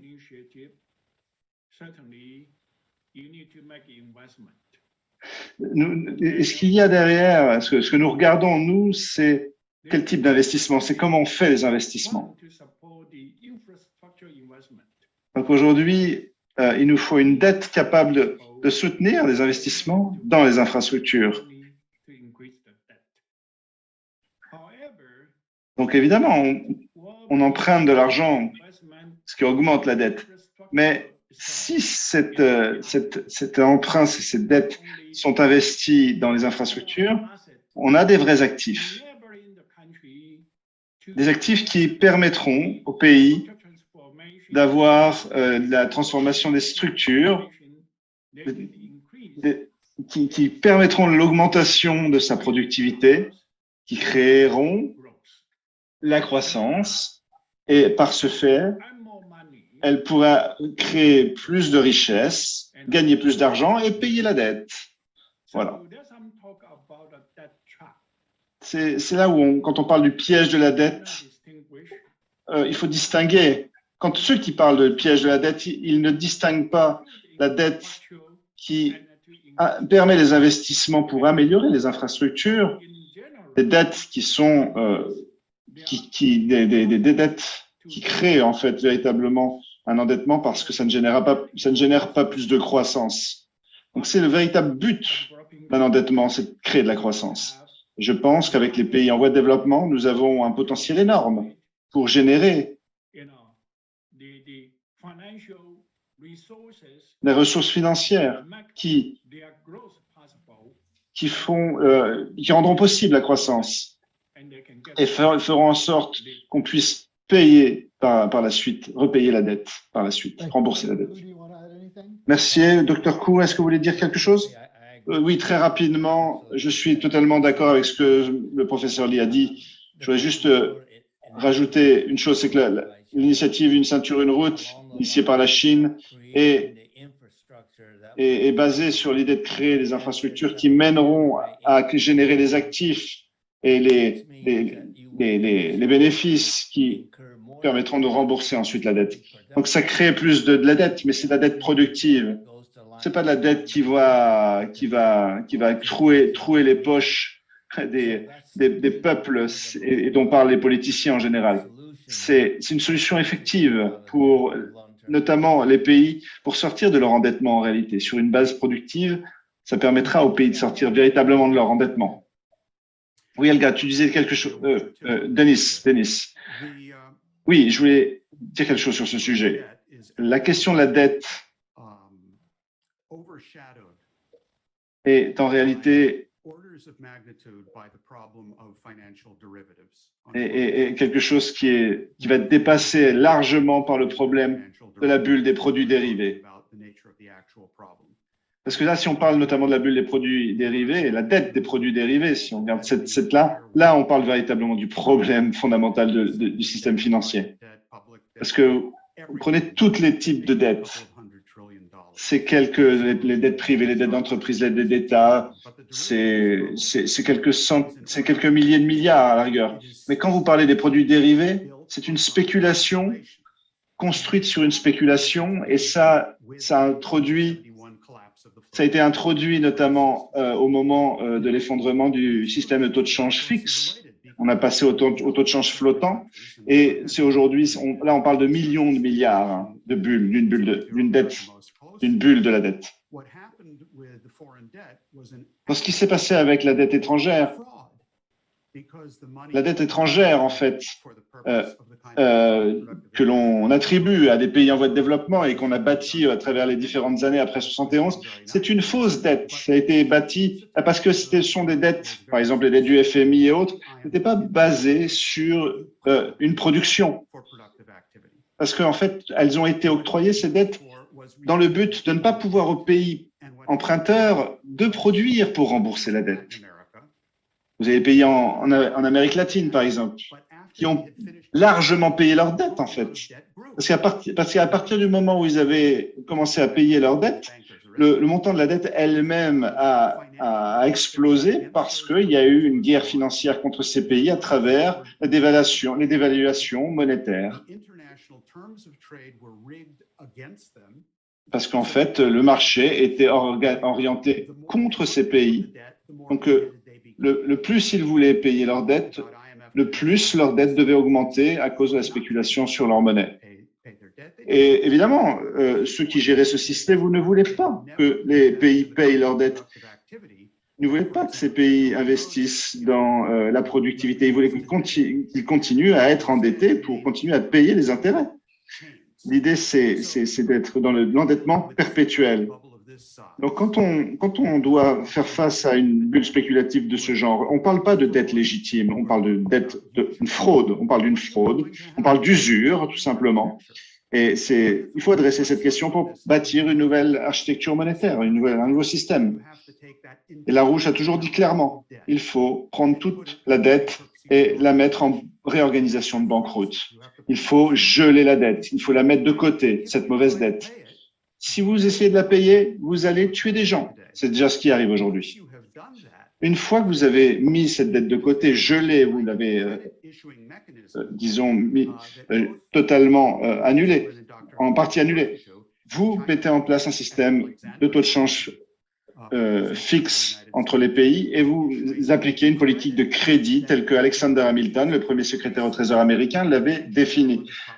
Vous octroyez une nouvelle dette par le crédit productif que vous orientez dans l'augmentation, dans la productivité du travail. Vous assurez que cette dette soit repayable, remboursable par les projets qu'elle va générer. C'est la barrière fondamentale entre le cancer spéculatif de 2 quadrillions de dollars, des millions de milliards de dollars, et la dette générée par un véritable crédit productif. Et cette barrière, c'est exactement ce que représentait le Glass-Steagall, la loi du Glass-Steagall, la séparation entre les banques de spéculation sur les marchés financiers et les banques de crédit. Donc, c'est ce que Roosevelt avait mis en place et c'est ce qui permettait que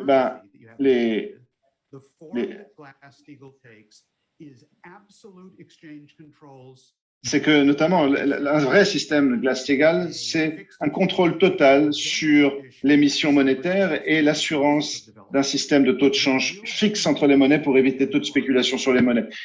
Donc, on ne devrait plus avoir, par la suite, on devrait avoir un système monétaire qui n'autoriserait plus jamais la spéculation sur les monnaies et qui devrait garantir une réorganisation de banqueroute organisée. Ça, c'est vraiment l'approche et l'axe que nous devons prendre pour la suite aujourd'hui.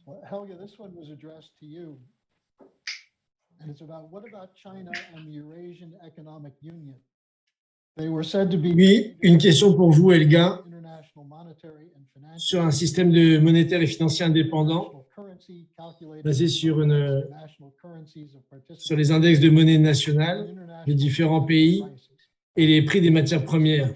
Est-ce que c'est une bonne solution? Je pense que c'est à peu près la seule solution possible aujourd'hui, parce que c'est ce que est censé faire la Russie quand elle est sanctionnée en fait aujourd'hui, avec le but explicite de détruire le système économique russe. Je pense que la Russie aujourd'hui est en train de dire je réagis à ces sanctions. Et certaines personnes en Russie pensaient que c'était une très bonne nouvelle, ces sanctions, pour la Russie, puisqu'elle était obligée de réorienter son économie vers sa propre production. Et elle est plus forte aujourd'hui qu'elle ne l'était à l'époque. Augmenter sa croissance économique au niveau agricole et autres, elle l'a fait au moment des premières sanctions. Ils ont investi dans le développement de la production de biens manufacturés. Et aujourd'hui, avec les embargos évidemment successifs, la Russie investit dans son capital productif domestique. Et il va bien falloir remplacer le système. Et il faut savoir que les États-Unis, ils ont quand même augmenté leur importation de pétrole et de gaz malgré tout, en fait, malgré les sanctions. Donc, alors contrairement que l'Europe ne le fait pas. Avec l'Arabie Saoudite, qui fait du commerce avec la Chine, justement, basé sur le renminbi, l'Inde et la Russie, comme on l'a dit, entre le deal pour un échange en roupies et en roubles, directement pour l'échange de produits manufacturés ou de matières premières, directement entre le gouvernement russe et indien. Donc, il y a un découplage complet, en fait, finalement, qui s'installe entre l'économie occidentale et les pays, on va dire, les pays asiatiques de manière générale et la Russie. Et ça porte en soi, en fait, un danger, bien entendu, parce que ce découplage, cette division du monde peut avoir des retours de flamme très importants et plonger le monde dans le chaos. Et si on est face au mur, si on met ces pays face au mur, et évidemment, ils n'ont pas de manière autre que de réagir et font de leur mieux pour résister à ces sanctions économiques. Et plus les pays européens vont réaliser que ces sanctions sont contre-productives, comme on l'a discuté à cette conférence, plus ces pays vont devoir changer d'approche pour être une approche plus inclusive vis-à-vis de la Russie et d'autres, et éviter une rupture économique. Et c'est nécessaire, parce que le but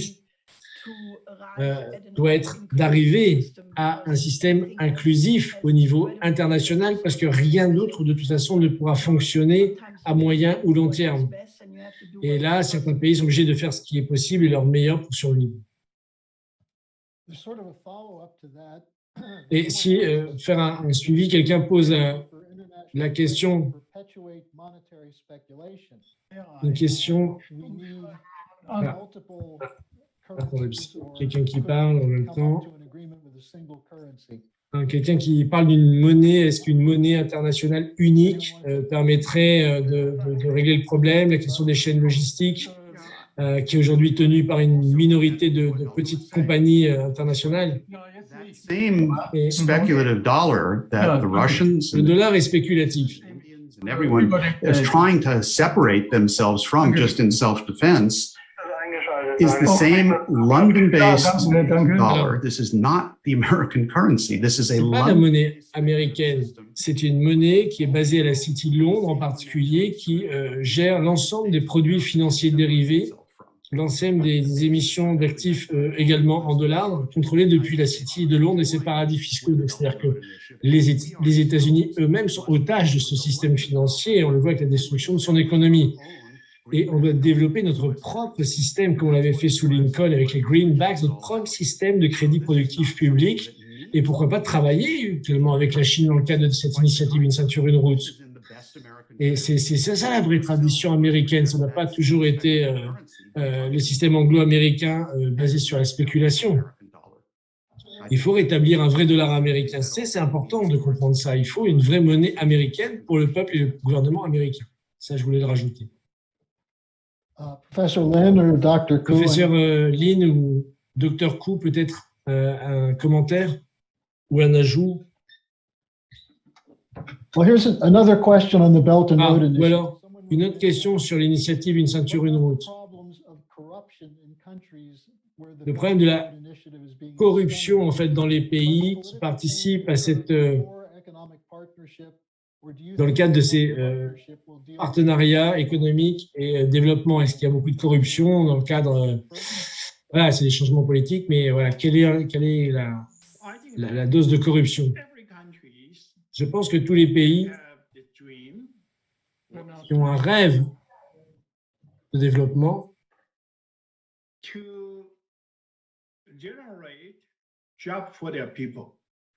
et tout pays veut développer des emplois pour sa propre population. Et pour cela, il y a différentes manières, en fonction des histoires, des cultures, de la manière de le faire. Parce que moi, je pense que c'est le but et le rêve même de toutes les nations de se développer. Et malheureusement, des intérêts veulent rester au pouvoir, contre même le développement de leur propre pays. Et la manière de surmonter cela, c'est de produire une croissance d'emplois qualifiés sur l'ensemble du territoire pour augmenter globalement le niveau de vie de chacun des habitants. Et c'est ça cette initiative, c'est le programme pour une initiative globale de développement que la Chine a proposé pour mesurer finalement la croissance en termes de développement réel des qualifications et des salaires, de niveau de vie des gens. Je pense que l'initiative Une ceinture, une route n'a pas pour but en soi d'éviter pas pour but de combattre la corruption en soi, mais le but est de développer les pays et c'est le développement de ces pays peut mettre fin justement à des politiques de corruption. Go ahead. The temptation for corruption is La always tentation de la corruption est toujours là et toujours partout. Et on peut voir sur l'expérience passée, sur l'aide, par exemple, l'aide au développement, qui est donnée, par exemple, prêtée aux pays africains et en fait qui est évidemment un ensemble de commissions et de sous-commissions qui revient dans les mains des privés. Et en termes de développement réel, on a bien vu que l'aide au développement a très peu produit de développement réel, contrairement à l'initiative Une ceinture, une roue, où c'est un deal direct sur les infrastructures, sur un projet concret d'infrastructure, donc où le résultat est prioritaire. Et donc, ça limite finalement, si vous voulez, les tentations de détourner ces investissements dans les poches qui ne seraient pas du tout utiles au projet. Là, c'est le projet d'abord. Et voilà. On doit se dépêcher car là, on est un petit peu en retard. Donc, peut-être un dernier commentaire de chacun. No sé si me permiten un segundo la palabra. Es que quedó cortado todo lo que iba a expresar desde el mundo. Darf ich Deutsch sprechen? Do we have a German translator available? Alors, on a une personnalité allemande qui vient de nous rejoindre. Je ne sais pas qui. Elga parle allemand. Helga can translate, so please go ahead. Alors, allez-y si vous êtes bref, par contre. Was bisher gesagt wurde, ist sehr wichtig und essentiell. Wir brauchten eine mächtige Friedensbewegung und die haben wir im Moment nicht. Ich hoffe, dass sich das mehr und mehr entwickelt, denn es sieht nicht gut aus auf dieser Welt. Wenn es überhaupt eine Aufgabe für uns Menschen in diesem, sagen wir mal, irdischen Dasein gibt, dann ist es, sich zu humanen Wesen zu entwickeln. Wir wundern uns gerade jetzt wieder, und ich möchte auf die Situation Deutschlands mal eingehen, wir wundern uns über die Aggression, die von der deutschen Regierung nach Vorgaben aus den USA gegen Russland ausgehen. Dazu ist es wichtig zu wissen, dass Deutschland seit 1945 und bis heute ein besetztes Land ist.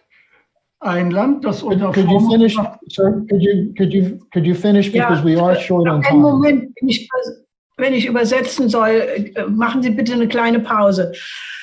Das ist übrigens Dr. Bittner, ein sehr bekannter Autor aus Deutschland. Monsieur Wolfgang Bittner. Et Elga est en train de traduire en allemand. Bon, désolé, j'étais en train de dire Monsieur Wolfgang Bittner, qui est un auteur très prolifique ici en Allemagne et qui dit que ce qu'il dit de cette conférence est essentiel en fait. Parce que ce qu'on a besoin, c'est d'avoir un mouvement de paix très puissant qui n'existe plus aujourd'hui pour le développement de ces idées. Parce que dans le monde aujourd'hui, c'est pas très bon ce qui s'y passe. Et la tâche prioritaire des êtres humains, de consacrer sa vie en fait aujourd'hui, de consacrer son identité. Et je voudrais parler de l'agression que fait le gouvernement allemand de la Russie sous pression américaine. Ce n'est pas normal. L'Allemagne, jusqu'à aujourd'hui, l'Allemagne de 1945 à aujourd'hui est un pays occupé, je dois le dire aujourd'hui. Ich möchte sagen, Restdeutschland wurde und wird bis heute ein Friedensvertrag verweigert. Es ist de facto immer noch ein Feindstaat nach Artikeln 53 und 107 der Charta der Vereinten Nationen. Wenn man das weiß, wird vieles klarer, auch hinsichtlich der Feindpropaganda gegen Russland und auch gegen China, die absurde und entsetzliche Formen angenommen hat.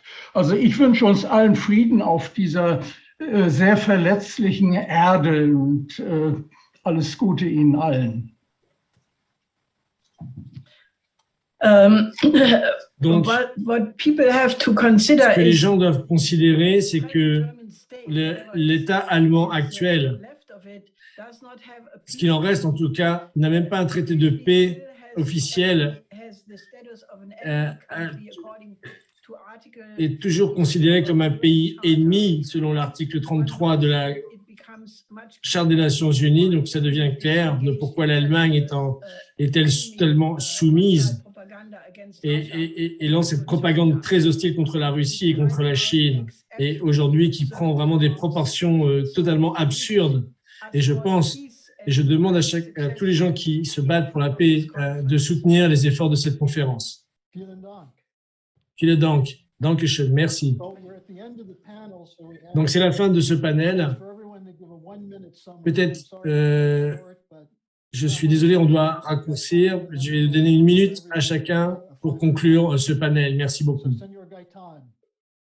Alors, Monsieur Gaëtan, donc de Colombie, 1 minute. Merci beaucoup. Merci.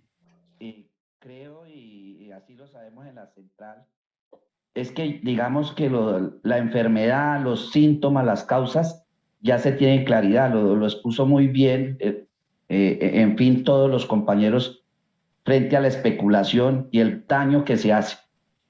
Lo más importante que creemos de esta conferencia es buscar el mecanismo que permita a la humanidad generar un acuerdo real para paz estable y duradera, escoger entre la guerra o el diálogo social. Y el diálogo social nos puede permitir hablar, no de, porque hay sectores que uno ya escucha, de hablar de bipolaridad. Yo no creo eso, yo creo que hay que hablar de unos nuevos bloques, entre eso América Latina tiene una gran oportunidad, como lo tiene África, que acaba de tomar el asiento de la dirección de la Organización Internacional del Trabajo. Y ese Consejo de Seguridad no puede seguir dañando la democracia de las Naciones Unidas, porque muchos también querrían que la ONU se acabara. No es ese el camino. Entonces, hay el mecanismo, hay todas las herramientas, hay los convenios que pueden solucionar el tema de lo que llamamos la nueva arquitectura. Borrar, comparto eso, del tema de la deuda. Hay todas las herramientas para hacer un reinicio y hablar de una nueva arquitectura y atrevernos a decir, sí, un nuevo orden mundial, pero fundando las herramientas que el mismo hombre ha creado. Diálogo social, mecanismo tripartito y no a la guerra, que es lo que pretenden quienes desde una agenda oculta manipulan la política global. Gracias. Thank you very much. What I would like to say is that ce que je voudrais dire, c'est que ce que nous avons vu à travers les différentes présentations d'intervention d'aujourd'hui, c'est la maladie dans laquelle l'humanité se trouve aujourd'hui, c'est très clair, à cause de la spéculation. Sortir de cette conférence, c'est quels sont les mécanismes pour arriver à une paix réelle. Est-ce que nous allons avoir la guerre ou est-ce que nous allons avoir le dialogue social? Et je ne suis pas d'accord avec ceux qui veulent un monde bipolaire. Je pense qu'il faut un monde multipolaire. L'Amérique latine a son rôle à jouer. Tout le monde a son rôle à jouer. Le Conseil de sécurité des Nations Unies a fait beaucoup de dommages, mais je ne pense pas qu'il faut y mettre fin pour autant maintenant. Nous devons faire une nouvelle architecture, nous devons mettre fin à la dette, nous devons nous en débarrasser, nous devons faire un nouvel ordre économique mondial. To put an end to war and to create a lasting. Avoir un dialogue bipartisan pour mettre fin à la guerre et bâtir la paix. Merci, Monsieur Gaëtan. 1 minute. George, 1 minute. George Koo. Merci. So far, the session talked about la session a parlé de remettre les choses en forme, mettre fin à la dette. Comme un Américain qui est fier d'être Américain, je dois dire que le grand éléphant au milieu de la pièce, d'une certaine façon, c'est qu'il faut neutraliser. C'est l'éléphant au milieu de la pièce, c'est mes leaders américains au milieu qu'il faut neutraliser ou qu'il faut faire quelque chose. Ils veulent dominer le monde. Ils sont prêts à combattre, à faire des conflits, même si ça va à la guerre nucléaire.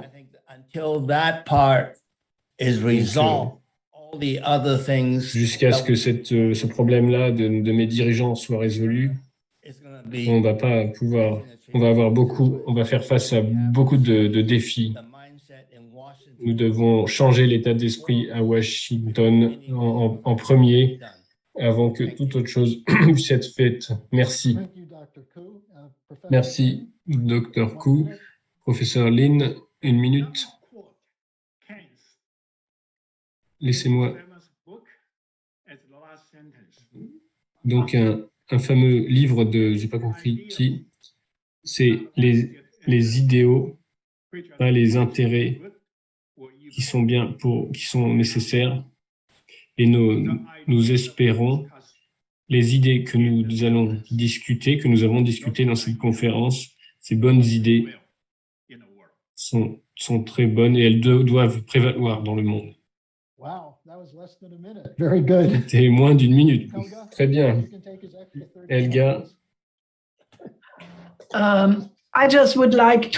Je voudrais juste dire que les sanctions devraient être bannies parce que les sanctions sont une forme de guerre. Et je pense que la Chine et la Russie l'ont dit très clairement. Et ça n'atteint normalement pas, en général, pas les élites, ça atteint les gens pauvres, les gens les plus fragiles, les gens qui sont malades, les femmes, les enfants. Et ça, c'est censé mettre la population en colère face à ses dirigeants et créer un changement de régime.